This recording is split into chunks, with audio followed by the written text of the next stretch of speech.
ಕರ್ನಾಟಕ ಬಂದ ನಂತರ ಇಷ್ಟೊಂದು ಕ್ಯಾಮರಾಗಳು ನೋಡ್ತಾ ಇದ್ದೀವಿ. ಇದು ಫಸ್ಟು. ಕರ್ನಾಟಕ ಬಂದ ನಂತರ ಬಹಳ ಪ್ರಮುಖವಾಗಿ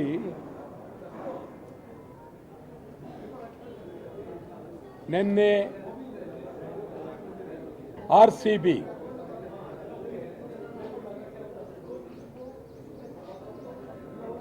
ಆ ಕ್ರೀಡಾಪಟುಗಳ ಮೆರವಣಿಗೆ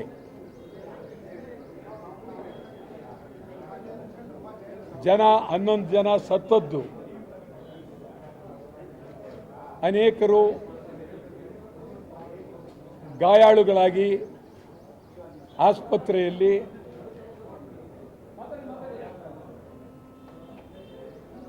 ಬಹಳ ಗಂಭೀರವಾದ ಪರಿಸ್ಥಿತಿಯಲ್ಲಿ ಇದ್ದಾರೆ.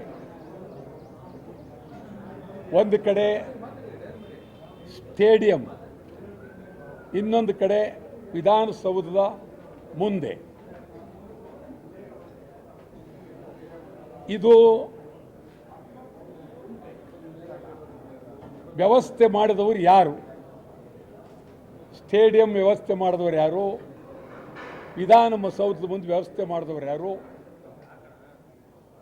ಆಮೇಲೆ ಇಷ್ಟೊಂದು ಜನ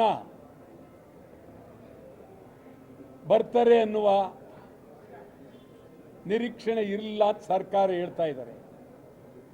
ಇಷ್ಟೊಂದು ಜನ ಬಂದ್ಬಿಟ್ರು ಅಂತ ನಿರೀಕ್ಷಣೆ ಇರಲಿ ಇಲ್ಲದೆ ಇರಲಿ, ಸರ್ಕಾರದ ಜವಾಬ್ದಾರಿ ಪ್ರಾಮಾಣಿಕವಾಗಿ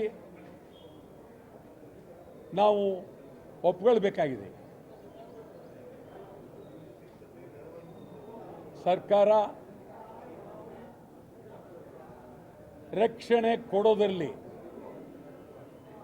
ಸಂಪೂರ್ಣ ವಿಫಲರಾಗಿದ್ದಾರೆ. ಇದು ಬಹಳ ಗಂಭೀರವಾದ ಪರಿಸ್ಥಿತಿ. ಸತ್ತವರಿಗೆ ಹೊಣೆ ಯಾರು? ಯಾರು ಸತ್ತವರಿಗೆ? ಸ್ಟೇಡಿಯಮ್ಮ, ವಿಧಾನಸೌಧನ, ಸರ್ಕಾರನ? ನಿಮ್ಗೆ ಹೇಳೋದಾದರೆ ಆಂಬುಲೆನ್ಸ್ಗಳಿಲ್ಲದೆ ಕೈನಲ್ಲಿ ಸತ್ತವರನ್ನ ಹೊತ್ತು ಹೊರತರಬೇಕಾಯಿತು. ಯಾವ ವ್ಯವಸ್ಥೆ ಇಲ್ಲ, ಮುನ್ನೆಚ್ಚರಿಕೆ ಇಲ್ಲ. ಪೊಲೀಸ್ ಎಷ್ಟು ಬಂದೋಬಸ್ತ್ ಇರಬೇಕಾಯಿತು, ಅದರಲ್ಲಿ ಕಾಲು ಭಾಗ ಇರಲಿಲ್ಲ. ಇದೆಲ್ಲವನ್ನು ಸರ್ಕಾರ ವ್ಯವಸ್ಥೆ ಮಾಡಬೇಕಾಗಿತ್ತು. ಒಂದು, RCBಗೆ ನೀವು ಉತ್ಸವ ಮಾಡಿ, ಮೆರವಣಿಗೆ ಮಾಡಿ, ವಿಧಾನಸೌಧದ ಮುಂದೆ ಅವರಿಗೆ ಗೌರವ ಸೂಚಿಸ್ತಕ್ಕಂಥದ್ದು ಯಾವಾಗ ತೀರ್ಮಾನ ತಗೊಂಡ್ರಿ? ಯಾರು ಈ ತೀರ್ಮಾನಕ್ಕೆ ಹೊಣೆ? ಕಾರಣ ಏನು? ಈ ತೀರ್ಮಾನ ತಗೊಂಡಾಗ ನೀವು ಎಷ್ಟು ಲಕ್ಷ ಜನ ವಿಧಾನಸಭೆಯ ಮುಂದೆ ಬರ್ಬೋದು, ವಿಧಾನಸೌಧದ ಮುಂದೆ ಬರ್ಬೋದು, ಸ್ಟೇಡಿಯಂ ಮುಂದೆ ಬರ್ಬೋದು. ಇದು ನಿಮಗೆ ಗಮನಕ್ಕೆ ಬರಲಿಲ್ಲ ಅಂತಂದರೆ ಗುಪ್ತ ಇಲಾಖೆ ಸಂಪೂರ್ಣ ವಿಫಲ, ಪೊಲೀಸ್ ಸಂಪೂರ್ಣ ವಿಫಲ, ಸರ್ಕಾರನೂ ವಿಫಲ. ಇದು ನಿಜಕ್ಕೂ ಬಹಳ ಗಂಭೀರವಾದ ಪರಿಸ್ಥಿತಿ. ಇದನ್ನು ಒಂದೊಂದು ನರಕ ನೇರವಾಗಿ ಕಾಣ್ತು. ನಿನ್ನೆ ನರಕ ಎಲ್ಲೂ ಹೋಗಬೇಕಾಗಿಲ್ಲ, ಸ್ಟೇಡಿಯಮ್ಮೇ ನರಕ ನಿನ್ನೆ ಕಂಡದ್ದು.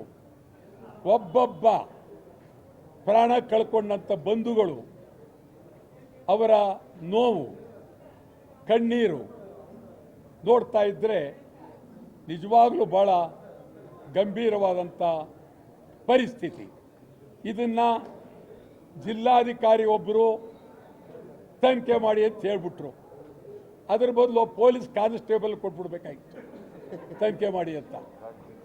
ಜಿಲ್ಲಾ ಇವ್ರಿಗೆ ಕೊಡೋ ಬದಲು ಒಬ್ಬ ಕಾನ್ಸ್ಟೇಬಲ್, ಇದು ವಿಧಾನಸೌಧ ಮುಂದೆ ನಡೆದಿದೆ, ವಿಧಾನಸೌಧ ಪೊಲೀಸ್ ಸ್ಟೇಷನ್ನಲ್ಲಿ ಕಾನ್ಸ್ಟೇಬಲ್ ಯಾರಿದ್ದಾರಪ್ಪ ನೀನು ಇದು ನೋಡ್ಕೊ ಅಂತೇಳಿ ಕಬ್ಬನ್ ಪಾರ್ಕು ಸ್ಟೇಡಿಯಂ ಕೊಟ್ಬಿಡ್ಬೇಕಾಗಿತ್ತು. ಭಾಳ ಚೆನ್ನಾಗಿರೋದು. ಡಿ.ಕೆ ಶಿವಕುಮಾರ್ ನೇತೃತ್ವದಲ್ಲಿ ತನಿಖೆ ಆಗುತ್ತೆ.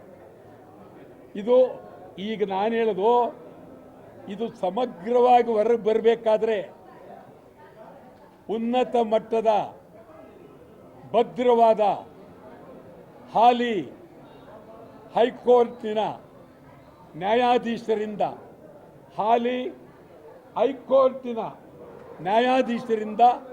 ತನಿಖೆ ಆಗಬೇಕು. DC ಕೈಲೂ ಆಗಲ್ಲ, ತಹಶೀಲ್ದಾರ್ ಕೈಲೂ ಆಗೋದಿಲ್ಲ, ಪೊಲೀಸ್ ಕೈಲೂ ಆಗೋದಿಲ್ಲ. ಉನ್ನತ ಮಟ್ಟದ ಗಟ್ಟಿ ಇರುವ ಹೈಕೋರ್ಟಿನ ನ್ಯಾಯಾಧೀಶರಿಂದ ಸಮಗ್ರವಾಗಿ ತನಿಖೆ ಆಗಲೇಬೇಕು. ಮತ್ತು ಸತ್ತವರಿಗೆ ನೀವು 10 ಲಕ್ಷ ರೂಪಾಯಿದು ವ್ಯಾಪಾರ ಅಲ್ಲ. ನಿಮ್ಮ 10 ಲಕ್ಷಕ್ಕೆ ಒಬ್ಬ ವ್ಯಕ್ತಿ ಸಾವನ್ನು ನಾವು ಹೋಲಿಕೆ ಮಾಡೋಕ್ಕಾಗೋದಿಲ್ಲ. 10 ಲಕ್ಷ ಕೊಡದೆ ಅಗೌರವ. ನೀವು ಇಡೀ ಅವನ ಮುಂದಿನ ಭವಿಷ್ಯದಲ್ಲಿ ಏನೇನಾಗ್ತಾ ಇತ್ತು ಆ ಮನೆಯಲ್ಲಿ ಕೇಳಿ, ಮುಂದಿನ ಭವಿಷ್ಯ ಕನಿಷ್ಠ ಸುಮಾರು 50 ವರ್ಷದ ಜೀವನದ ಬಗ್ಗೆ ಸರ್ಕಾರ ಪ್ರಾಮಾಣಿಕವಾಗಿ ಮಾಡಬೇಕಾಗಿತ್ತು. ಆ ದೃಷ್ಟಿಯಿಂದ ನಾನು ಇದನ್ನು ಉನ್ನತ ಮಟ್ಟದ ತನಿಖೆ ಹೈಕೋರ್ಟ್ ನಡೀಬೇಕು. ಮತ್ತು ರಾಯಲ್ ಚಾಲೆಂಜ್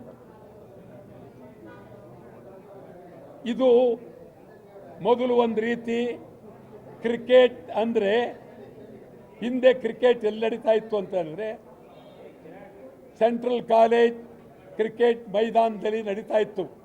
ಆವಾಗ ಅದು ಕ್ರಿಕೆಟ್, ಅದು ಆಟ.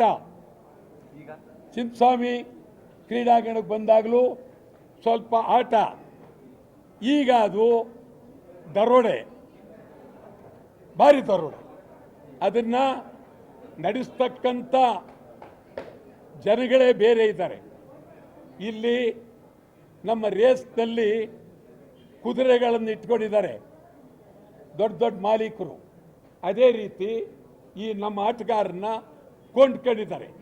ಕೊಂಡ್ಕೊಂಡು ಇದನ್ನು ನಿಜವಾಗಲೂ ಅವರುಗಳೆಲ್ಲ ಇದೊಂಥರ ದುಡ್ಡು ಮತ್ತು ಇದು ಗ್ಯಾಮ್ಲಿಂಗ್ ಆಗ್ತಾ ಇದೆ.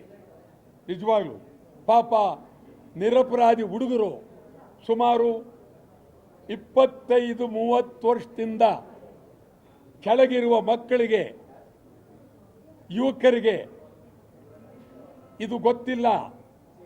ಏನಿದ್ರು ಆಟಗಾರರು ಅವರ ಮೇಲೆ ಕೇಂದ್ರೀಕೃತವಾಗಿದ್ದಾರೆ. ಈ ಬಗ್ಗೆ ಕೇಂದ್ರ ಸರ್ಕಾರ ಪ್ರಾಮಾಣಿಕವಾಗಿ ಇದರ ಹಿಂದೆ ಏನಿದೆ ಮುಂದೆ ಏನಿದೆ, ಇದು ಕ್ರೀಡೆಯಾಗಿ ಉಳಿಯೋದಕ್ಕೆ ಏನು ಮಾಡಬೇಕು, ಸಮಗ್ರವಾಗಿ ಕ್ರೀಡೆಯಾಗಿ ಉಳಿಬೇಕಿದ್ದು.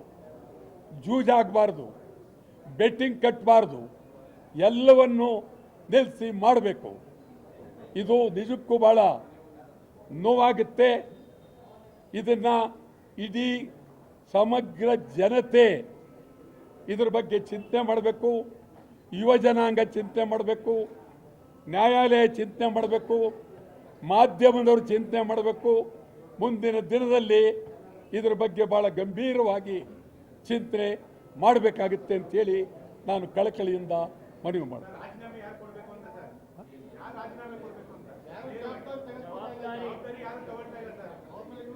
ಈಗ ಯಾರು ರಾಜೀನಾಮೆ ಕೊಡಬೇಕು ಅಂತ ಹೇಳಬೇಕಾದ್ರೆ ನ್ಯಾಯಾಂಗ ತನಿಖೆಗೆ ಕೂಡಲೇ ಒಪ್ಪಿಸಿ 15 ದಿವಸದೊಳಗಾಗಿ, ಇದೇನು ದೊಡ್ಡದೇನಲ್ಲ, ಇದಕ್ಕೆ ಸಾಕ್ಷಿ ಇದಕ್ಕೆಲ್ಲ ಬೇರೆ ಬೇರೆ ಊರಿಗೆ ಹೋಗಬೇಕಾಗಿಲ್ಲ. ವಿಧಾನಸೌಧ, ಸ್ಟೇಡಿಯಂ ಎರಡೇ, ಈ ಎರಡು ಕಡೆನೇ ಓಡಾಡಿದ್ರೆ ನಮ್ಮಲ್ಲಿ ಭಾಳ ಅದ್ಭುತವಾದಂಥ ನ್ಯಾಯಾಧೀಶರಿದ್ದಾರೆ. ಒಂದೇ ವಾರದಲ್ಲಿ ನಿಮಗೆ ತೀರ್ಪು ಕೊಡ್ತಾರೆ. ತೀರ್ಪು ಬಂದ ನಂತರ ಸಂಪೂರ್ಣ ಯಾರ್ಯಾರು ರಾಜೀನಾಮೆ ಕೊಡಬೇಕು ಕೊಡಲೇಬೇಕಾಗುತ್ತೆ. ಅದನ್ನು ಸಿದ್ದರಾಮಯ್ಯನವರು ಭಾಳ ಗಂಭೀರವಾಗಿ ಮಾಡಿದ್ರೆ ಸಿದ್ದರಾಮಯ್ಯನವರಿಗೆ ಒಂದು ಗೌರವ ಬರುತ್ತೆ ಅಂಥೇಳಿ ಅತ್ಯಂತ ಕಳಕಳಿಯಿಂದ ಹೇಳ್ತೇನೆ. ಸಾಕಾ?